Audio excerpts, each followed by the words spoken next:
IAS institute నిర్వహిస్తున్న all India scholarship exam pass అవ్వండి. 2 years ఫీజులో 50% మాత్రమే పే చేయండి. ఆస్తి కోసమో డబ్బు కోసమో తాను పోరాటం చేయడం లేదని మంచు మనోజ్ క్లారిటీ ఇచ్చాడు.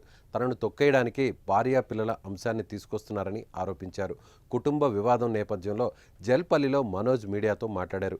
నేను చేసేది ఆత్మగౌరవ పోరాటం. ఇది నా భార్య పిల్లల రక్షణకు సంబంధించిన విషయం.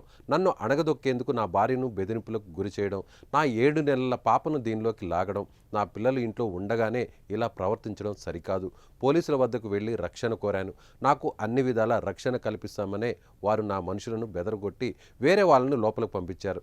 నా మనుషులను ఇక్కడి నుంచి పంపించే అధికారం పోలీసులకు ఎక్కడిది? ఫిర్యాదు తీసుకున్న తర్వాత ఏకపక్షంగా ఎందుకు వ్యవహరిస్తున్నారు? నాకు మద్దతు కోసం ప్రపంచంలోని అందరినీ కలుస్తా అని మనోజ్ వ్యాఖ్యానించారు.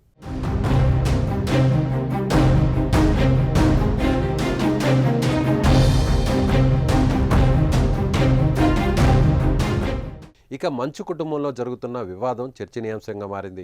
మోహన్ బాబు, మనోజ్ ఇద్దరూ పరస్పర ఆరోపణలు చేసుకుంటూ లేఖలు విడుదల చేశారు. గుర్తు తెలియని వ్యక్తులు తమపై దాడి చేశారని, తనకు తన భార్యకు ప్రాణహాని ఉందని పహాడీ షరీఫ్ పోలీస్ స్టేషన్లో మంచు మనోజ్ నిన్న ఫిర్యాదు చేశారు. మరోవైపు మనోజ్తో తనకు ప్రాణహాని ఉందని మోహన్ బాబు లేఖ ద్వారా రాచకొండ కమిషనర్కు ఫిర్యాదు చేశారు. దీంతో మంచు మనోజ్, ఆయన భార్య మౌనికపై కేసు నమోదైంది. ఈ నేపథ్యంలో ఇంటి నుంచి భార్యతో పాటు మనోజ్ బయటకు వచ్చారు. నేను ఆస్తి కోసమో డబ్బు కోసమో ఈ పోరాటం చేయట్లేదు. ఎందుకంటే ఇది పోరాటం కూడా కాదు, ఇది ఆత్మగౌరవానికి సంబంధించింది, నా భార్య పిల్లల సేఫ్టీకి సంబంధించింది. ఇది నాతో ఒక మగాడిగా నాతో డైరెక్ట్గా వచ్చి నాతో ఏం చేసినా పర్వాలేదు. నా భార్య పేరు ఇంక్లూడ్ చేయడం, నన్ను తొక్కేదానికి, నా 7 నెలల పాపని ఇంక్లూడ్ చేయడం, నా బిడ్డల ఇంట్లో ఉండగానే అలా బిహేవ్ చేయడం కరెక్ట్ కాదు.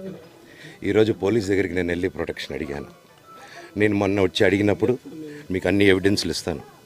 ఎస్ఐ గారు ఇక్కడి నుంచి వచ్చి నేను ఇస్తాను సార్ ప్రొటెక్షన్ చూపించాను. బౌన్సర్లు అందరూ అక్కడికి దాక్కున్నారని చూపించాను. అది కొంచెం చూసి ఓకే సార్ మీరు ధైర్యంగా ఉండండి, మేము ఎక్కడికి వెళ్ళట్లేదని చెప్పి మాట్లాడి పారిపోయారు.